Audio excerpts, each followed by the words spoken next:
What's up, Lazy Dog fam? Hope everybody out there is having a wonderful day. We're back out here at JoNina Farm for part two of our little tour out here. As you can see, we're now in the citrus orchard. Lots of beautiful ripe fruits out here. We've got Miss Lindy with us, and she's going to take us around and show us some of these different varieties that they have planted out here. Alrighty. Which one do you have right here? Well, this is one of my favorites. Don't know if you can see it, but it's called a Page Mandarin. And I asked you earlier when we got out here, if when you were a kid, if you ever took an orange and cut a hole in it and sucked it out. Right. So we do this on our farm. People are not familiar with a Page Mandarin, so it's not an easy peel. If this little guy would peel, it would be everybody's favorite because it's just so delicious. It's seedless. It's just the cream of the crop, but it's not an easy peel.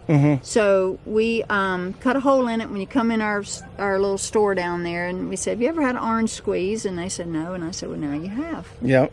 And so yeah. I've already had one of these, but I'll gladly have another. They're delicious. Yeah, you won't find that flavor right there in many other citruses. I mean, and we grow seedless cashews, and we grow satsumas and tangerines, but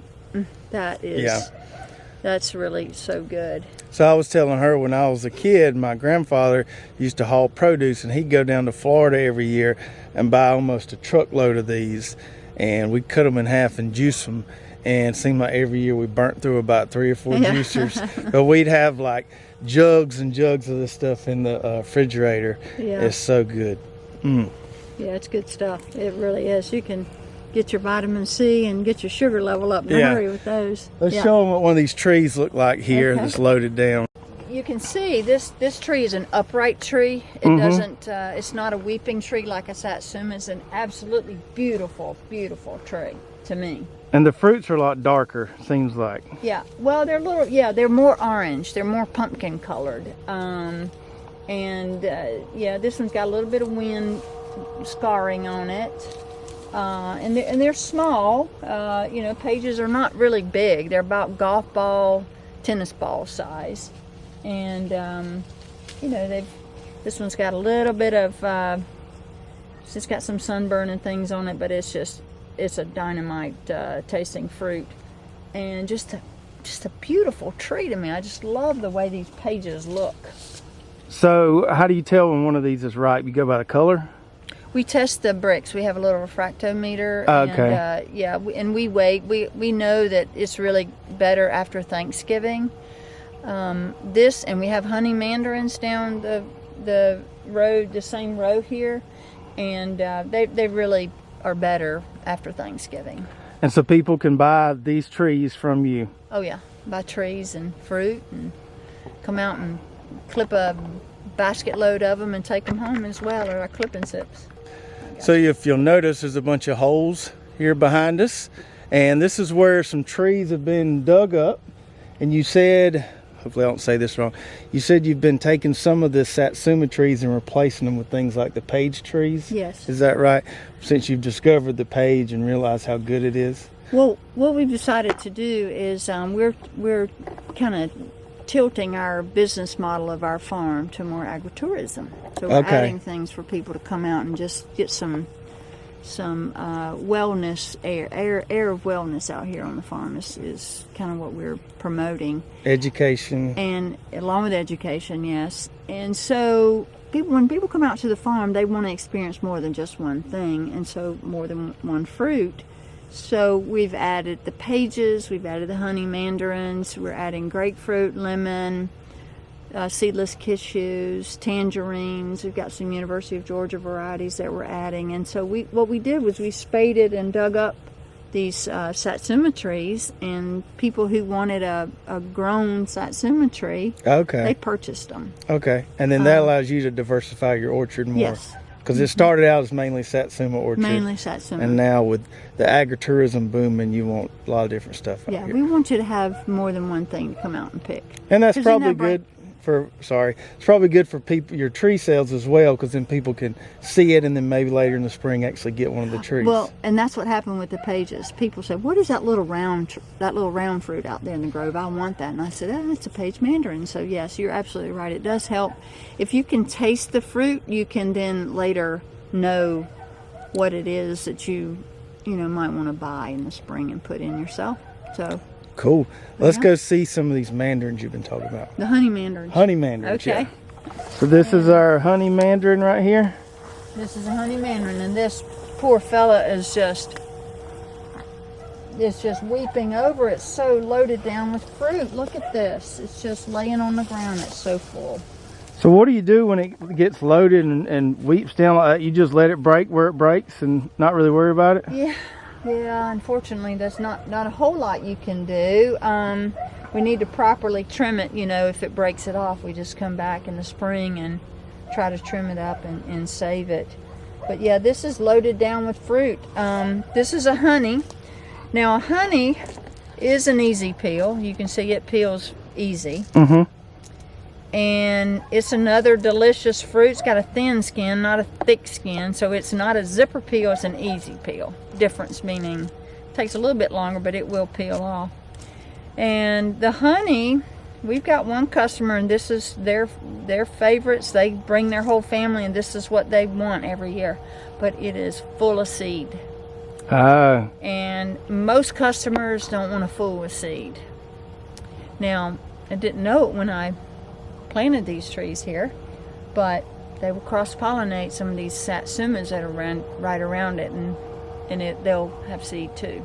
Okay. So I always tell people, learn from, I might not can tell you what to do, but I can probably tell you what not to do. And what not to do is don't plant a seeded variety next to a seedless variety, because it will cross-pollinate and the seed will go into the seedless. Okay. So this might not be as much of a kid-friendly variety as some of the other ones, since it has so many seeds. We would not sell this to the school system. I got you. That makes sense. We would not. But it makes great... the color of these is just beautiful too, and the skin on these, I don't know if you can see, but they look waxed. Mm-hmm. They look waxed already. And we had somebody come out in the grove, a buyer, and said, "Wow, what is that waxy looking fruit?" And I said, "That's a honey mandarin." So, and this one's got a little bit of where the mites, that's mite damage on there, but this is a very good fruit to ship. It will ride in a box very well, in a gift box. So I've got one of these, what kind of mandarin you call it? That's a honey. Honey mandarin. Mm-hmm. I can definitely see why they call it honey. Yeah, full of seed. Mm-hmm. Almost like eating muscadines. If you want to do a spitting contest, you need to get you some honeys. Those are really, really good. It's about the same size as the Page. But flat. And, Right. And a lot easier to peel. Yeah. Okay. It's an easy peel. The Satsuma is a zipper peel. I see. Let's go check out some of those Satsumas. Okay. We've got a loaded down Satsuma tree. We don't call it a U-pick at our farm. We call it a U-clip. Because if you pull the fruit, try to pick it off, and see what happens, it puts a little hole in the belly button of it, and that's not good. But if you clip it off, you clip it and it maintains it, it stays intact. These are so easy to peel. They're called zipper peel. And that's why the peeling's kind of loose around the inside of it. It's very loose on the inside, and just, oh my gosh, look how beautiful that is. So funny story, when she had her first ever clip and sit, which would have been 2 years ago? 3 years ago. 3 years ago, me and the kids rode over here and got a bucket full of these things. And by the time we got home, it's a 30-minute ride back home, by the time we got home, there was just a few left in the bottom of the bucket. Wow. We left a trail between O'Clockney and Funston of orange peels on the side of the road. Awesome. So. But yeah, look how beautiful that is. Here's one for you if you want to. Sure. I can you want to peel it? Yeah, we'll share this that one with you. Yep. So no seeds in these. Yep. It's 2 trees away from the honey, but no seed. So this is probably what we were eating on the way home that day, because you had mostly Satsumas out here 3 years ago. Yeah, and this, I don't know what variety this is, because I have a schematic of what's where. But this is probably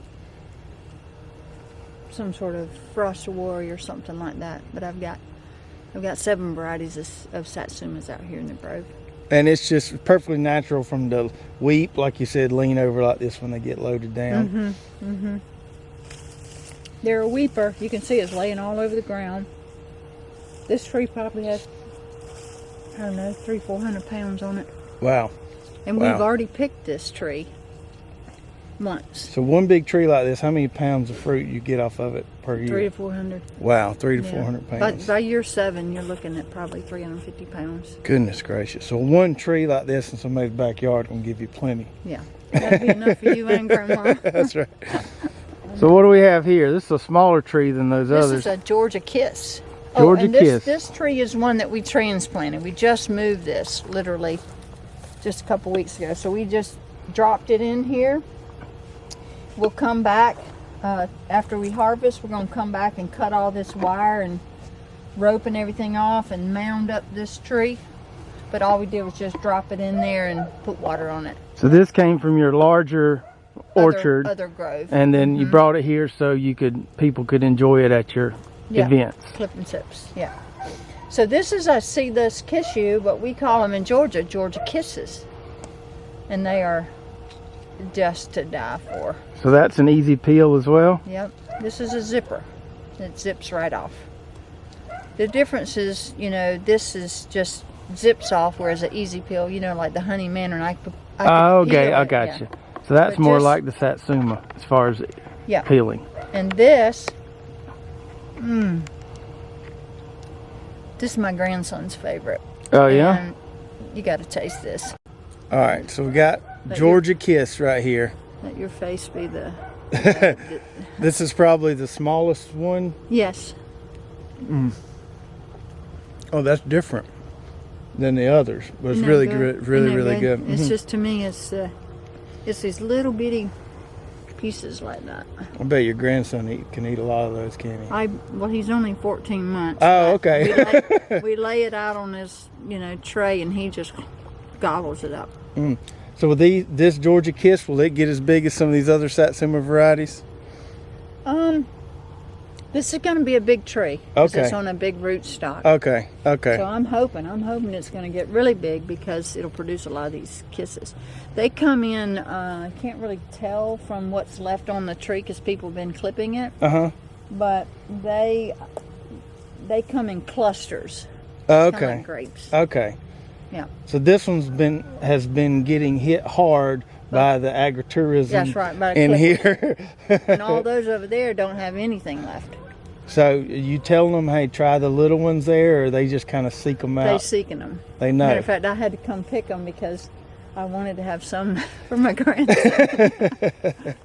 Well, it started getting dark on us out there in the orchard, so we moved inside here. This is kind of your retail store is. where people come first before they go out in the orchard and start picking Right. their own. And so got all kind of neat jellies in here, different types of jellies based on variety or types of citrus Everything's and grown stuff. here on our farm. Yeah, it's the Mandarin jelly, Satsuma jelly.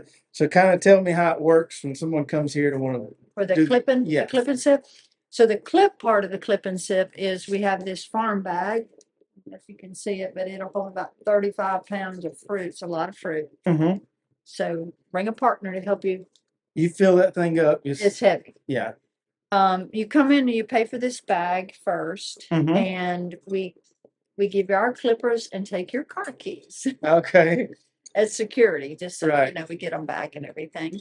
We prefer you use our clippers just because we don't want to be sharing disease. Right. We- Right. Makes sense. But that's how it works. And then you hop on a wagon that is pulled by a tractor, and it takes you up to the grove. You ride it to the grove, and we tell people you can eat as much as you want while you're out there. We don't charge you for what you're eating. Right. We want you to try the different varieties. Right.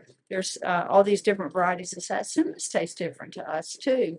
So we let you eat as much as you want while you're up there, and you only pay for this bag. Okay. So it's pretty good. And then we have all the goodies. We have food and all sorts of citrus stuff. So you do the clip and sip events this time of year every year? Yep. For a month or two, or how long? Well, this year we're doing a 10-10-10. We're doing 10 days, 10 nonprofits. Okay. And they get 10% on their day of the proceeds. Okay. So you're partnering with some nonprofits. To give back to the community kind of thing. Because we commercially harvest as well. So this is an added thing that we do. Gotcha. And we do sell trees at the event. The sip part is we have the juice. Most people, once they go up in the grove and they've eaten a lot of juice, they don't want to buy juice to consume here. They buy it to take home with them. I got you. So, yeah. Okay. That's the sip part. So I don't know what that date will be. Yeah. So this video is probably going to air on Wednesday the 7th. And then so this coming Saturday will be your last clip and sip of the year? The 10th and the 11th. The 10th and the 11th. It's a Saturday and Sunday. Okay. Okay. And then after that, we still will have the ability, you can come just do a U-clip, but we won't have the antique tractors or Santa or anything like that. We'll just have where you can come and clip your own in the grove. Okay. And won't be the fun part of it. I got you. And your website your address is listed on your website. Yes. Where they can come for the clip sip. So if you're in South Georgia, North Florida area, you're in the big city of Ocklawaha, Georgia. That's right. Come over here. I can tell you there's plenty of citrus out there. Y'all need to come get you some of this, get you a bag of it. Thank you, Lindy, again for letting us come over here and check out your operation. Hope you guys enjoyed this little series, and we'll see you next time. It's awesome. Thank you. Oh, farewell. By the beauty of your life,